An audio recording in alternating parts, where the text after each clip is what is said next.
You're listening to episode 580 of the Father Bales podcast.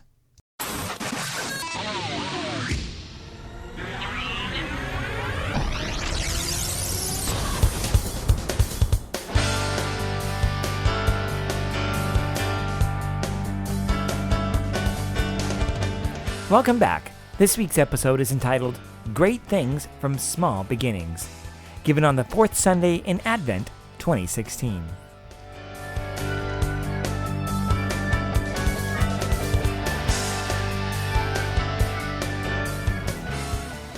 In the scriptures today, we heard how God made plans and then put them into action.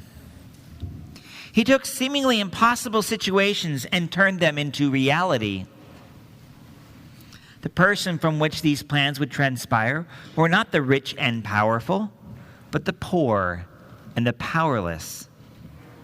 Even when offered, the rich and powerful King Ahaz rejected the offer and chose not to listen. Well, and so God then chose a meek virgin from which to fulfill his promises.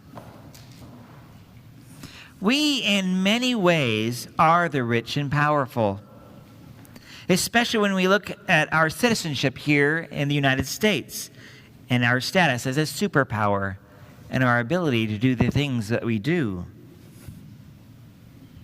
Given that, are we like Ahaz? Is God inviting you instead to do something amazing from something small? Or would we rather reject him and be closed to him? I hope we're not. But the question must be asked by each one of us. As we prepare for Christmas, is there something, some sin that is blocking your way to receiving his love and grace? Is the busyness disturbing your peace, or the debt spending causing you distress? Are the hopes of this time such that you feel the pressure to fulfill an impossible expectation at Christmas? It's a good thing nobody's asking me to cook, because we would have one of those in my situation.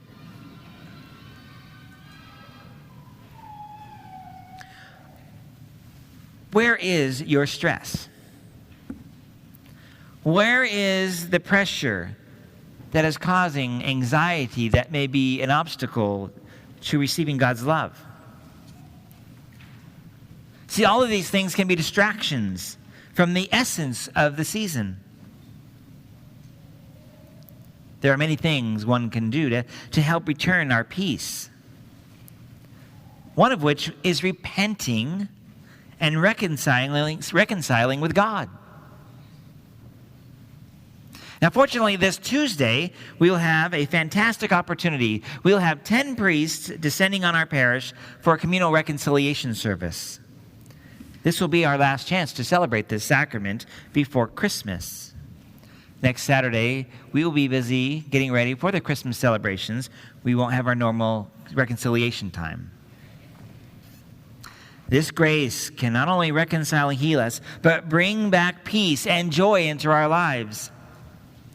It's an amazing gift that church has been given by Jesus. So when we are reconciled and filled with peace and have joy in our hearts, then we can be the best ambassadors of the gospel. In the coming week, we will welcome friends, extended family, and others whom we don't know, but we might see once or maybe twice a year. This Christmas is a wonderful opportunity to share, even if for a few moments, a kind smile, a welcome look, a handshake that truly desires peace for the other. In terms of evangelization, in terms of what we will see come through our doors, it is our duty as Christians to be these people of welcome. We must be mindful that for many, it is, if not all, there are hidden burdens They're carrying them and we don't see them. And they'll bring them to Mass on Christmas. Some will be tired. Others downtrodden. Some will be chained by bitterness and resentment. The fact that they'll hear, the very fact that they've been dragged to church may be enough right there. And so some will be angry. Some will be sad. In many ways, this is a time-marking moment. It's an event we say to ourselves, what was it like last year? Remember last Christmas? Many will be reminded of a Christmas past and a Christmas present when their loved one is not with them. Others will be reminded of how much has changed since they lost their job, lost a friendship, or simply lost their joy. Maybe they are lost in faith. They look back and they go, but I was so joy-filled then and not now.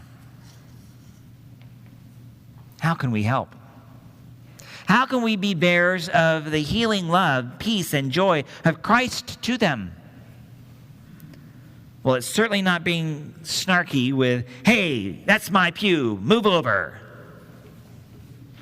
Or, nice to see you. How nice of you to come once a year. Hey, you don't belong here. Your child is too noisy. Or your appearance is too casual. Or your reputation precedes you. Or you just smell. You know, it goes on and on. We can make a list of those things. Maybe we should have. Maybe I should have spent all this homily making a list of things that we need to avoid. But instead of wasting that time, let's think about this. How about a clear and simple welcome? Merry Christmas. A genuine peace be with you. How about an invitation to sit next to you? Hey, come sit with me. They might be shocked. Wouldn't be a bad thing. But you would have to give up some of your personal comfort, your space, your bun prints in that pew. By the way, this is the last time those bun prints will be in this pew for Christmas. Did you not look at our total this morning? $3.526 million. That's more than our challenge goal. Yeah. It's awesome. I've decided to call it our super goal. That's kind of a phrase we have these days. You're super great. That was super awesome. I mean, we start to lose the sense of vocabulary by just putting super in front of it all. But hey, so we had our minimal goal, our challenge goal. We have our super goal. Your eyes will follow your head when you'll hear this, though. Mark Warren, who's in charge from Walsh Associates, says by the time 5 years will pass, you will have reached $4 million. I'm like, oh, come on. But I said that at 2.5. I said at 3, and I said at 3.5. And Bill, I don't know about you, but I was doubtful, hopeful. But I said, let's go for it. But we didn't build that on a bunch of snarky comments, did we? We built it on faith and hope and charity. So how about inviting somebody into that pew at least once, huh? That pew may get cut up eventually, and you might be able to buy it for your house. And then you can sit in it all you like.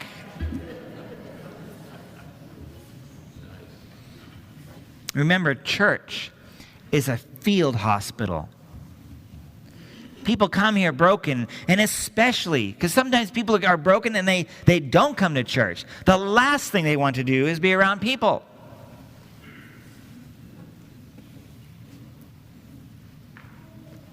Will you be that welcoming presence? Christmas is an opportunity to show the world truly who we are and what we value. This may be the only time they get to meet Christ. Christmas is a time for us to remember that we are to be the incarnation of Jesus in our hands, in our feet, in our eyes, in our voice. Scooch over. Have a seat. It's good to see you.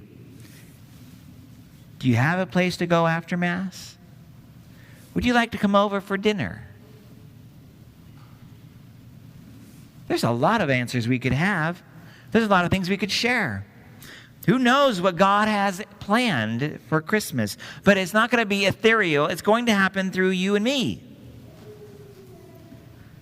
If God can be incarnate in a baby boy in the poorest of poor conditions, grow to become a man who walked among us, live an innocent life and still take on our sins, die a cruel and unjust death, and rise from the dead, thus crushing death and opening the way to heaven, and then invite us to be there with him, then every gesture of ours, great and small, can have deep and resonating effects on those who come through our doors this Christmas. Let us all welcome them. Let us welcome them home for Christmas. Remember, God has and will continue to do miracles through the meek and the humble.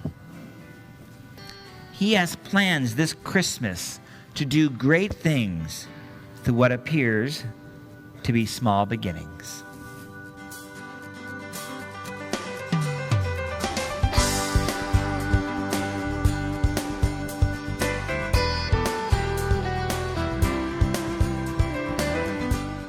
Thank you for listening to this episode of the Father Bales Podcast.